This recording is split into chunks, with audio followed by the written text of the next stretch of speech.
Hey guys, welcome to another episode of the series Rebuilding Your Team, as we are back in the Premier League, specifically in Leicester City. Since they won the league 6 years ago, they've been a borderline European competition team, but with only one mission. They need to sell more than what they spend. And that will be the focus of our video. We need to stay competitive, but every transfer window we need to sell more than what we spend. As always, all stats are from FREF and prices and contracts from Transfer Market and Spotrac.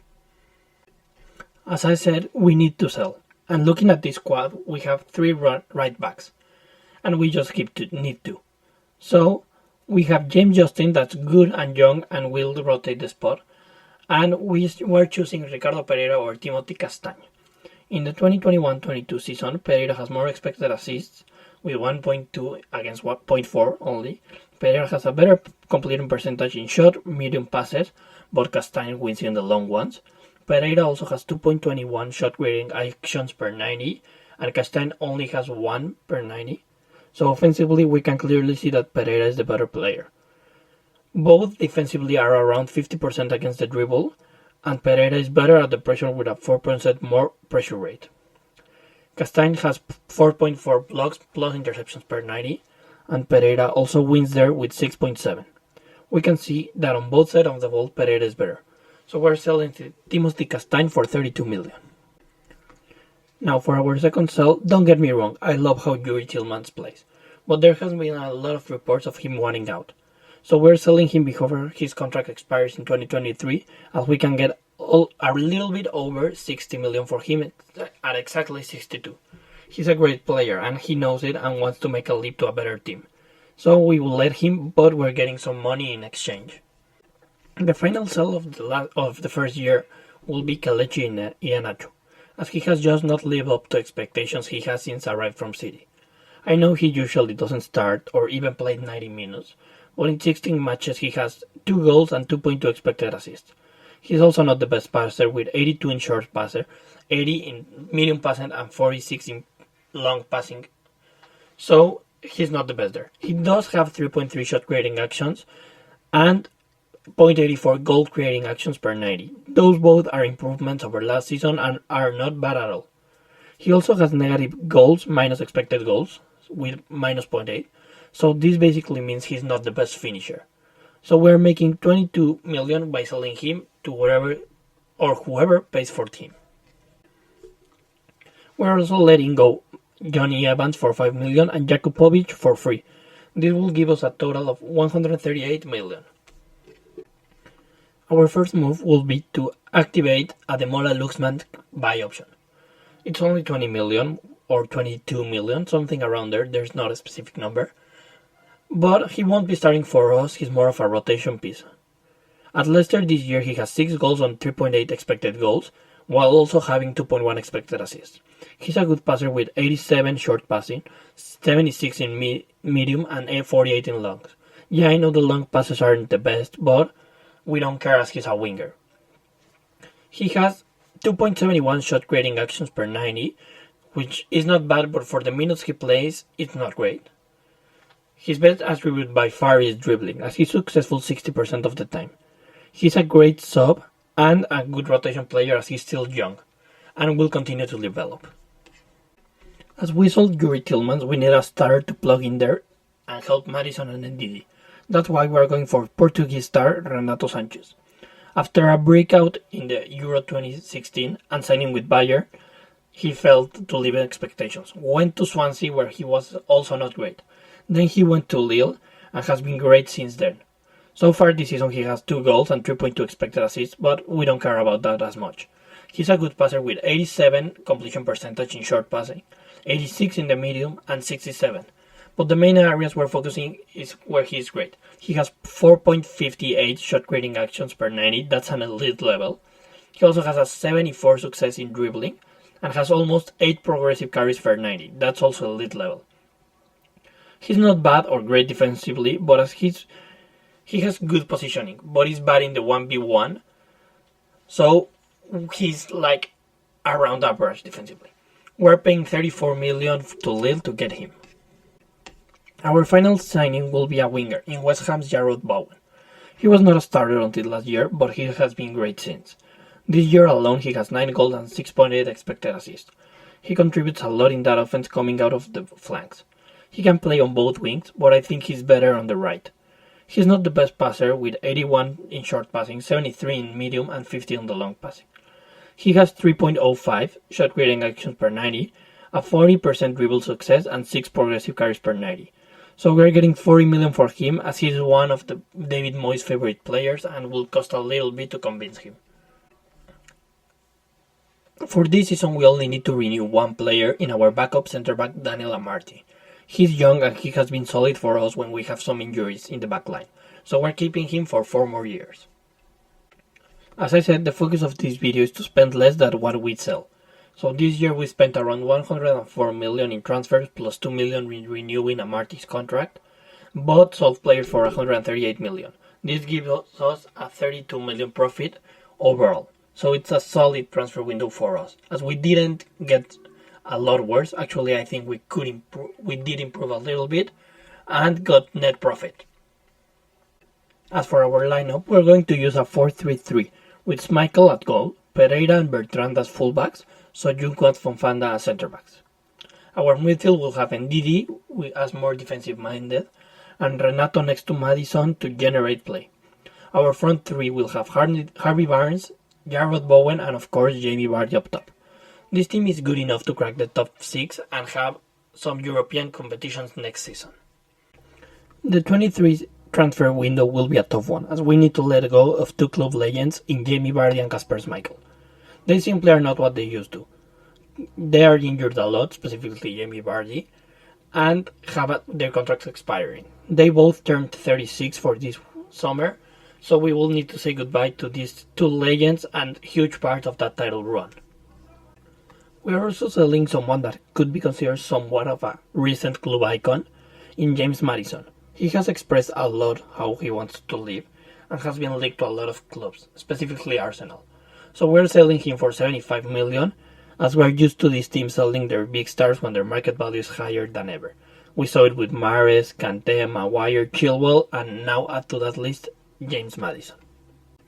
The final sale we're making is big centre-back Yannick Vestergaard.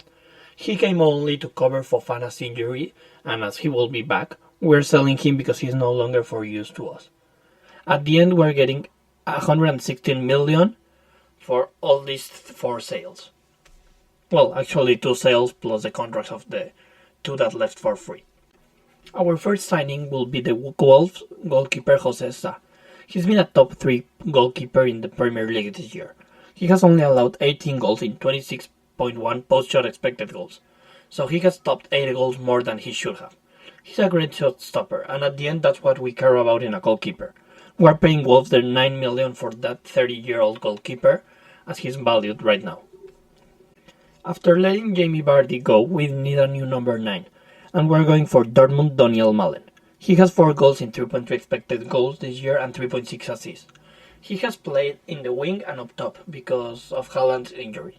He's not the best passer, but he makes it up by having 2.86 shot creating actions per 90 and a 54% dribbling success, so he can generate plays for himself. He's also great at pressuring opponents with a 34% effective rate. We're paying for him 34 millions and we're getting him to England. For our next signing, we are looking at the Argentina youngster Thiago Almada. Ever since his debut, everyone has had high expectations for him and for good reason.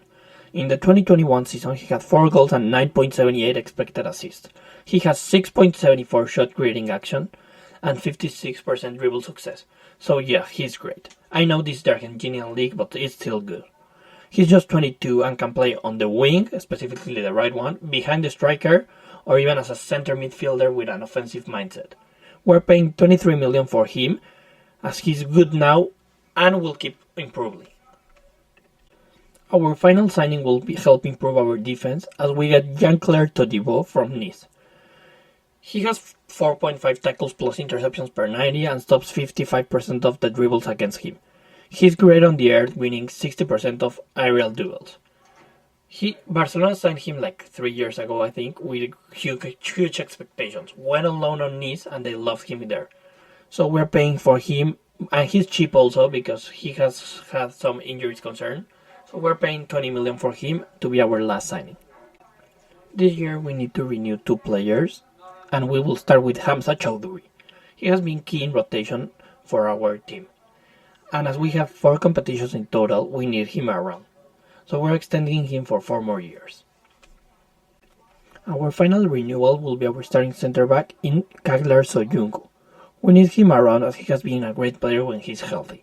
We need him for the future as he's only 26-year-old and he will barely be reaching his prime. At the end we will spend 98 million in transfers plus 4 million in the renewals. But from our sales we got almost 117 million. So we achieve again the main goal of this video and get a net profit of almost 14 million. For this year we're changing to a 4-2-3-1 with our new signings. So we will start with Josessa in goal. Our back 4 will have Bertrand, Soyuncu, Fofana and Pereira from left to right. Also Luke Thomas can get that spot on left, but we will keep Bertrand for now. Our 2 CDMs or CMs, however you want to see them, are Ndidi and Renato. And our wingers will be Bowen and Barnes, as we will have Almada behind Malen. I think this team can crack a top 6, and even with a few slips on the top we can get to a Champions League spot. The team is a little bit younger than expected, but I think this team can play well. For the final season of this video, our big sell will be a Jose Perez, as he has simply not lived to the price tag we once paid to Newcastle. In the 2020 season he had some red games, but that's it. And as we brought Almada and Bowen, he doesn't fit anymore, so we will sell him for 17 million. The next player we're letting go is Ryan Bertrand, as we will open that spot for Luke Thomas full time and get 7.5 million for this veteran player. And finally, we're letting our club icon Mark Albrighton walk as his contract expires and maybe he even retire because he has left the idea. At the end of this period we will win 32 million. It is not much, but as we don't need to sign that much players this summer, it still works for us. If you've been following my videos, specifically the football or soccer ones, you know that I don't sign usually many players in the last season, as I only replace players that are getting old with younger ones. That said, we're getting Sam McCallum to compete for the left back spot with Luke Thomas. Right now he would cost like 5 million, and that is a steal. And as QPR aren't like promotion candidates as much, he might stay in the championship. This year he has 2 goals and 4.3 expected assists, while having 2.98 shot creating actions per 90, and is great against the dribble defensively with 54 success rate. He does need to improve his passing, but as I said, he's really young, so we have time for that. And our final signing of the video will be English winger Nani Maduake. If you haven't watched our device this season or haven't seen PSV in Europa League, you're missing out. He only has 3 goals, but in only 1.3 expected goals, and he does have 4.5 expected assists. He has 3.64 shot creating actions per 90. He's a great dribbler, so having 53% success rate, and has 12.8 progressive carries. That's Messi and Adama level. He would be a useful sub and may even be fighting for that starter spot, as he's only worth 20 million. We're jumping the gun and getting him now. Our final move from the whole video will be to extend James Justin's contract. Pereira's contract expires next season, so we need to secure that right back position that will belong to James Justin for the future. That's why at his 25-year-old season, we're paying him for the next 5 years to keep him around. This last season we spent in total 30 million and sold 32 million, getting a 2 million profit in total. It's not much, but as we don't have a lot to sell or a lot to buy, we will take it. This far we did the 3 years with the whole goal of the video being accomplished, to get net profits every year. And now as for our lineup, we're keeping the 4-2-3-1 with Josessa in goal. Luke Thomas now gets the left back position, then we have Soyuncu, Fofana as our centre backs, and we will be almost rotating Pereira and James Justin in right. We have Ndidi and Sanchez in the middle as we had them before, and we have Bowen, Almada and Barnes to give support to Donny Malen. The starting 11 pretty much stayed the same from our last season, but our bench got deeper and younger to compete better for the future and keep developing. Well, there you have it. We always got the profit, and in my opinion we stayed competitive throughout the video. It was tough to let some club legends go, but we needed to refresh and renew this team and get younger. I hope you guys enjoyed this video, and see you next time.